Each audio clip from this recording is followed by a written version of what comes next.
అడవులు మన జీవనాధారం. అడవులు ప్రకృతిలోని ఆకుపచ్చ ఊపిరితిత్తులు మరియు నీటి శుద్ధి వ్యవస్థలుగా పనిచేస్తాయి. అడవిలో వేరువేరు చెట్ల శిఖరాలు భూమిపై పచ్చటి కవచంలా ఏర్పడి ఉంటాయి. అయితే ఈ కవచం ఏకరీతిగా ఆకుపచ్చ రంగులో లేదు.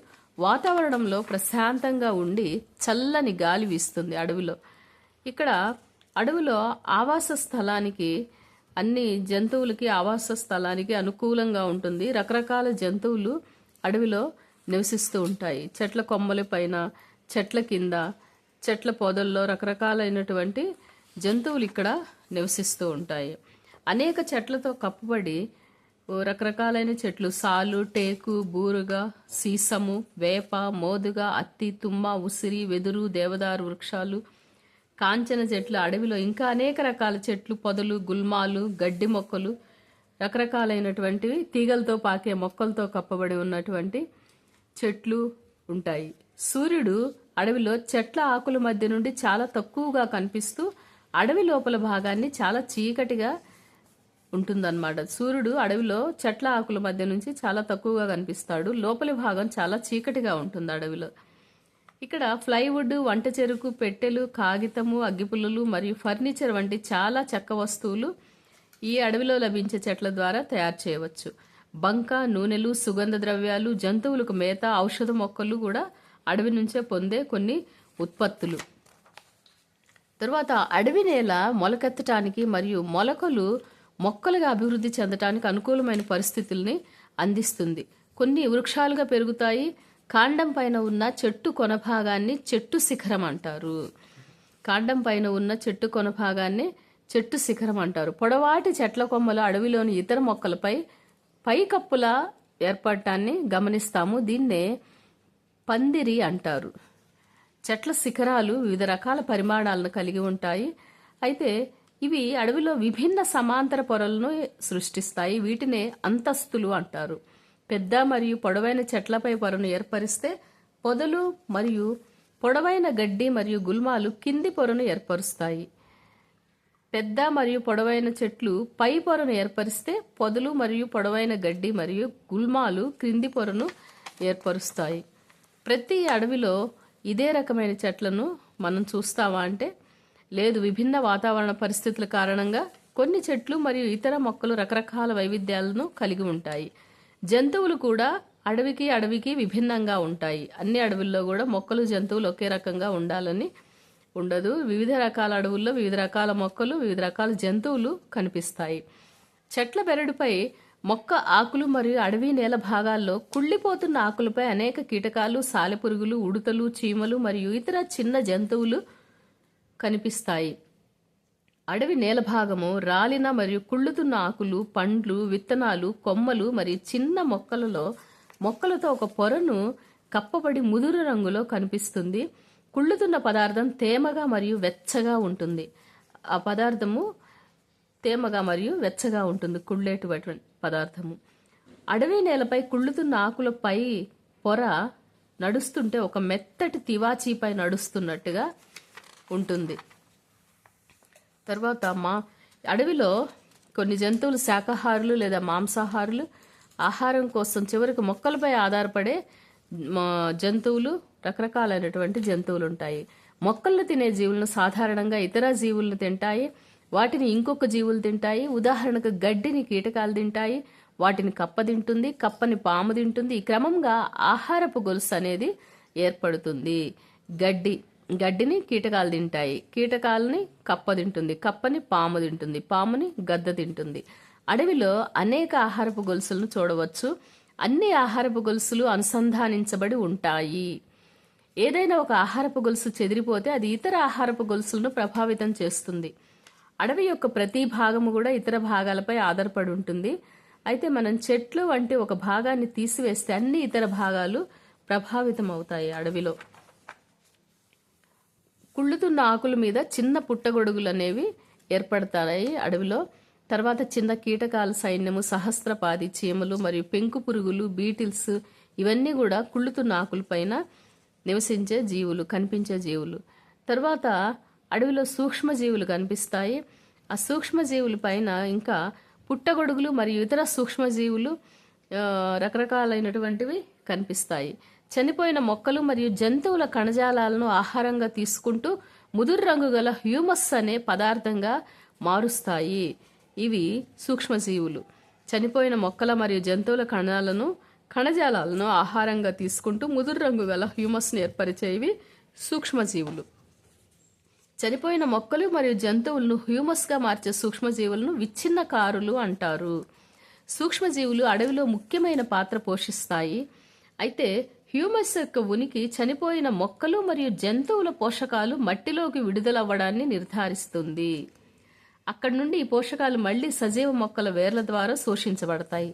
అడవిలో ఒక జంతువు చనిపోతే ఆ జంతువు రాబందులు, కాకులు, నక్కలు మరియు కీటకాలకు ఆహారంగా మారుతుంది. అయితే పోషకాలు తిరిగి మళ్ళీ చక్రీయం అవుతాయి. కాబట్టి అడవిలో ఏదీ కూడా వృధా అవ్వదు. అడవులను ఆకుపచ్చని ఊపిరితిత్తులు అని ఎందుకు పిలుస్తారంటే కిరణజన్య సంయోగ ప్రక్రియ ద్వారా మొక్కలు ఆక్సిజన్ను విడుదల చేస్తాయి కదా. జంతువులు శ్వాసక్రియకు ఆక్సిజన్ అందించడానికి మొక్కలకు సహాయపడతాయి. జంతువుల శ్వాసక్రియకు ఆక్సిజన్ అందించడానికి మొక్కలు మనకి సహాయపడతాయి.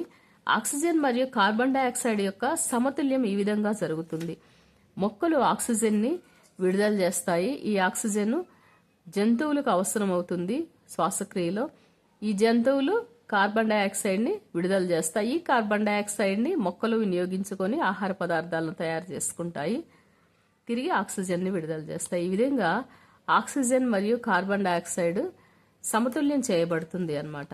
సమతుల్యను కాపాడటానికి వాతావరణంలో ఆక్సిజన్ మరియు కార్బన్ డైఆక్సైడ్ సమతుల్యత కాపాడటానికి అడవులు చేస్తాయి. కాబట్టి అడవులను ఊపిరితిత్తులు అని చెప్పేసి అంటారు. ఆకుపచ్చని ఊపిరితిత్తులు.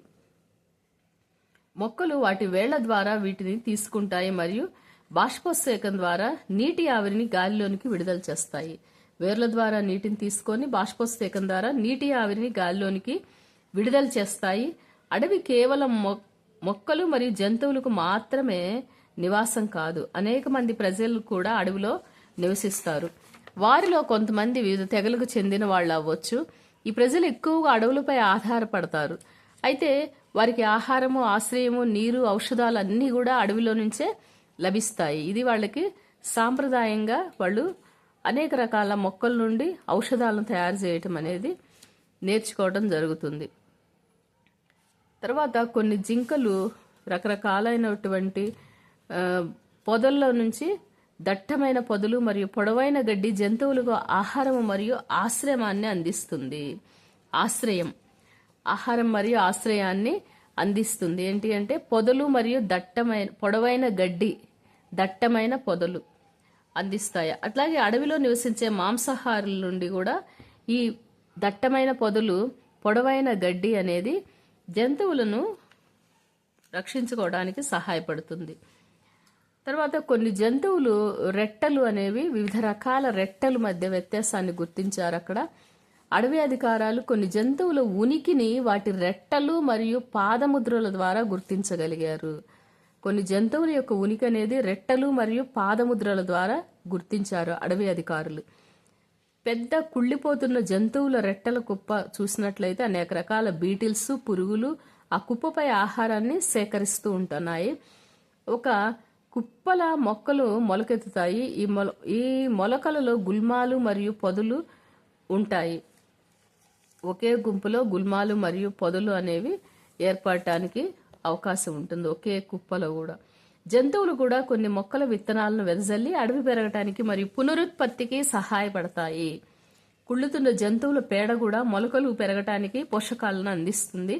వివిధ రకాల మొక్కలను ఎక్కువగా అందించడం ద్వారా అడవి శాకాహారులకు ఆహారం మరియు నివాసానికి ఎక్కువ అవకాశాలను అందిస్తుంది. శాకాహారుల సంఖ్య ఎక్కువగా పెరిగిందంటే వివిధ రకాల మాంసాహారులకు ఆహారం లభ్యత పెరిగినట్లే. శాకాహారుల సంఖ్య పెరిగితే మాంసాహారులకి ఆహార లభ్యత పెరిగినట్లే. అనేక రకాల జంతువులు అడవి పునరుత్పత్తికి మరియు పెరగడానికి సహాయపడతాయి. అనేక రకాల జంతువులు అడవిలో పెరుగుతున్న మొక్కలకు పోషకాలు సరఫరా చేయటంలో విచ్ఛిన్నకారులు సహాయపడతాయి. పోషకాలను సరఫరా చేయటంలో విచ్ఛిన్నకారులు సహాయపడతాయి. కావున అడవి ఒక పూర్తి జీవము మరియు తేజము గల శక్తివంతమైన సజీవ అస్తిత్వం. వర్షము, అడవిలో వర్షం కానీ కురిసినట్లయితే ఆ నేల ఎలా ఉంటుందంటే, ఆ వర్షం అనేది నేరుగా నేలను చేరదు. అది పైన అడవి పందిరి లాంటి శిఖరం పైన వర్షపు చినుకులు ప్రవాహాన్ని అడ్డుకుని తర్వాత కొద్దిసేపటికి నీరు కొమ్మల ద్వారా మెల్లగా చెట్ల కాండం ద్వారా కిందికి వస్తుంది. అది ఆకుల నుండి మెల్లగా పొదల మరియు గుల్మాల కొమ్మలపై నెమ్మదిగా కారుతుంది. తర్వాత అయినా కానీ అక్కడ వర్షం పడినప్పటికీ కూడా నేల అనేది పొడిగా ఉంటుంది. నేలపై ఉన్న చనిపోయిన ఆకులు ఆ వర్షం పడినప్పుడు తేమగా కనిపిస్తాయి. అడవి కూడా సహజ శోషకం వలె వర్షపు నీటిని పీల్చుకొని ఇంకటానికి అనుమతిస్తుంది. నీటి మట్టం అనేది సంవత్సరం మొత్తం ఒకే విధంగా ఉండేలా సహాయపడుతుంది అడవిలో. అడవులు వరదలను నియంత్రించడంలో మాత్రమే కాకుండా జలమార్గాల్లో నీటి ప్రవాహాన్ని సక్రమంగా నిర్వహించడంలో కూడా సహాయపడతాయి. తద్వారా మనం ఒక స్థిరమైన నీటి సరఫరాను పొందుతున్నాము. ఇంకొక పక్క చెట్లు లేకుంటే వర్షం భూమిని నేరుగా తాకి చుట్టూ ఉన్న మన ప్రాంతంలో వరదలు రావచ్చు. భారీ వర్షాలు కూడా నేలను దెబ్బతీస్తాయి. సాధారణంగా చెట్ల వేర్లు మట్టిని బంధించి ఉంచుతాయి, కానీ అవి లేనప్పుడు నేల కొట్టుకుపోతుంది.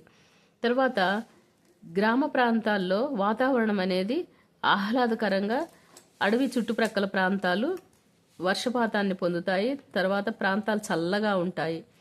తర్వాత ఈ సమీప ప్రాంతాల్లో జాతీయ రహదారులు శబ్దాన్ని అడవి గ్రహించడం వల్ల శబ్ద కాలుష్యం కూడా చాలా తక్కువగా ఉంటుంది అడవి సమీప ప్రాంతాల్లో. పారిశ్రామిక అభివృద్ధి మరియు కలప కోసం పోటీ పెరగటం వంటి అడవులపై ఒత్తిడిని కలిగించాయన్నమాట.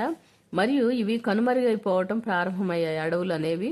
మన గ్రామానికి ఆనుకుని ఉన్న అడవి అనేవి ఎవరు ఏర్పరచలేదు. జంతువులను అతిగా మేపటము, విచక్షణారహితంగా చెట్లను నరికివేయటం వల్ల అడవి కనుమరుగయ్యే పరిస్థితుల్లో ఉందని మనకు అర్థమవుతుంది. విచక్షణతో పనులు చేస్తే అడవులు పర్యావరణాన్ని కాపాడుకోవడంతో పాటు అభివృద్ధి కూడా సాధించవచ్చు. అడవులు మనకు ఆక్సిజన్ అందిస్తాయి, అవి మట్టిని కాపాడతాయి మరియు పెద్ద సంఖ్యలో జంతువులకు ఆవాసాన్ని అందిస్తాయి. అడవులు దగ్గర ప్రాంతాలకు మంచి వర్షపాతం తీసుకురావడానికి సహాయం చేస్తాయి. ఇవి ఔషధ మొక్కలు, కలప మరియు అనేక ఇతర ఉపయోగకరమైన ఉత్పత్తులకు ఒక వనరు.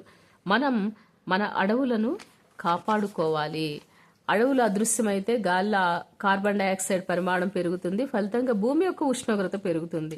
చెట్లు మరియు మొక్కలు లేకపోతే జంతువులు ఆహారం మరియు ఆశ్రయం పొందలేవు. చెట్టు లేకపోతే నేల నీటిని పట్టి ఉంచలేదు. ఇది వరదలకు కారణమవుతుంది. అడవి నిర్మూలన వల్ల మన జీవితము మరియు పర్యావరణం ప్రమాదంలో పడతాయి. మనం అడవులను కాపాడటానికి మన వంతు మనంగా కృషి చేయాలి.